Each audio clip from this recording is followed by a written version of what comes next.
শুরু করছি দিদি নাম্বার 1।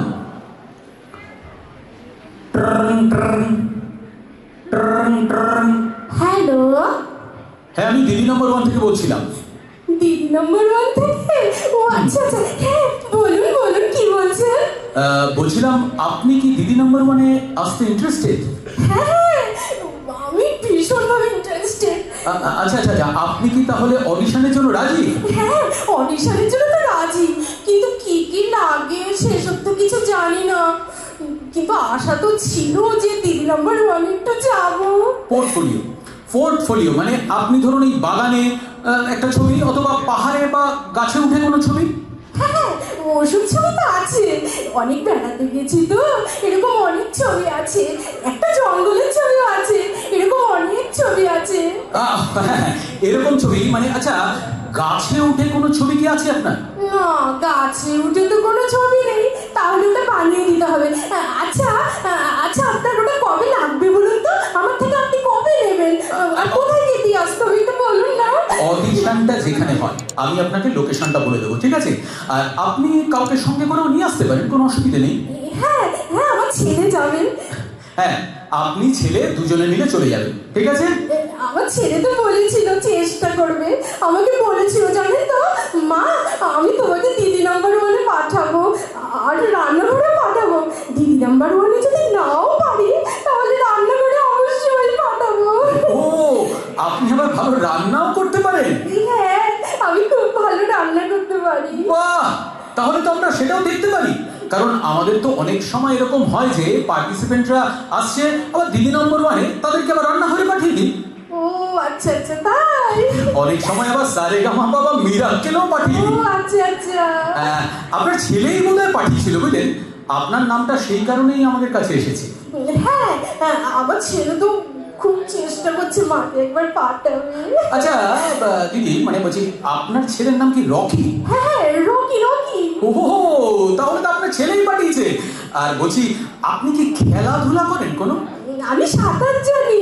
ও আচ্ছা, সাঁতার কাটছিলেন এরকম কোনো ছবি, মানে ওই পুকুরে টুকুরে? সেটা অবশ্য হ্যাঁ হ্যাঁ হয়ে যাবে, সেটা হয়ে যাবে। সাঁতার কাটছি পুকুরে, সেটা আমি করে দিতে পারবো। না না না না না, আমি বলছি দেখুন, মানে দিদি নম্বর 1-এর সেটে তো কোনো জল ফল থাকছে না, মানে আপনাকে যদি মেঝেতে সাঁতার কাটতে হয়। হ্যাঁ, আমি মেঝেতেই সাঁতার কাটবো। আচ্ছা আচ্ছা, তাহলে তো কোনো সমস্যাই নেই। আচ্ছা, আপনার আর কোনো শখ টখ, মানে কোনো নাচ গান এসব কিছু জানেন? আমার গান মোটামুটি ভীষণ শখ।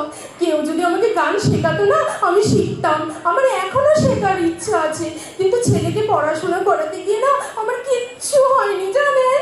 আপনি যদি কিছু মাইন্ড না করেন, আপনি কি একটা গান শোনাতে পারবেন আমাকে?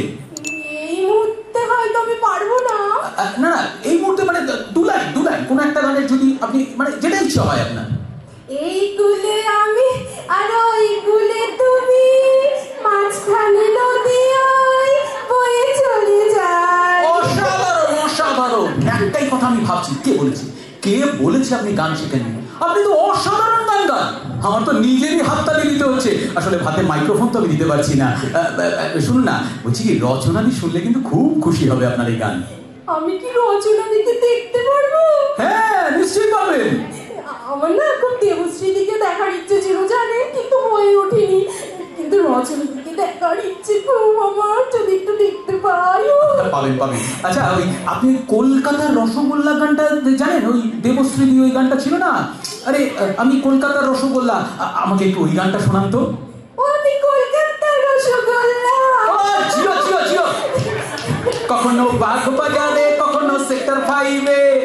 এই গানটা পুরোটা আমি জানি না। আরে বলছি তো, কারোর পকেট বড়, কারোর পকেট ছোট। ঠিক ঠিক ঠিক, আরে হ্যাঁ। আমি বলে দিচ্ছি তো লিরিক্সটা, আপনি গাইবেন তো। কারোর পকেট বড়, কারোর পকেট ছোট। কারোর পকেট বড়, কারোর পকেট ছোট, কেউ, আমি না একটু শুনলেই পেরে যাবো। আরে কেউ লম্বা বেশি, কেউ একটু খাটো। ঠিক ঠিক ঠিক ঠিক। আরে করুন করুন, এই আমি তো গানটা আপনাকে তুলে দিচ্ছি তো আপনাকে। হ্যাঁ হ্যাঁ হ্যাঁ। আরে করুন করুন। আমি বলি সবাই সাবধান। ওই কলকাতার রসগোল্লা, ওই কলকাতার রসগোল্লা। অসাধারণ হয়েছে। আমাদের একটা ঝগড়া স্পেশাল এপিসোড আছে জানেন? সেটা তো আমি আমি ঝগড়া তো সেটা তো আমি জানি না, কোনোদিন করিনি তো ঝগড়া। আপনি কোনোদিন ঝগড়া করেননি? সেটা আমি আসলে পেরে উঠি না জানেন, মানে ওটা আমাকে তাহলে শিখতে হবে বুঝলেন তো, তাহলে না ওটা ঠিক পেরে উঠবো না। আমাকে কেউ যদি শিখিয়ে দেয় তবে আমি ঠিক পারবো। আরে বাবা, এই কপালের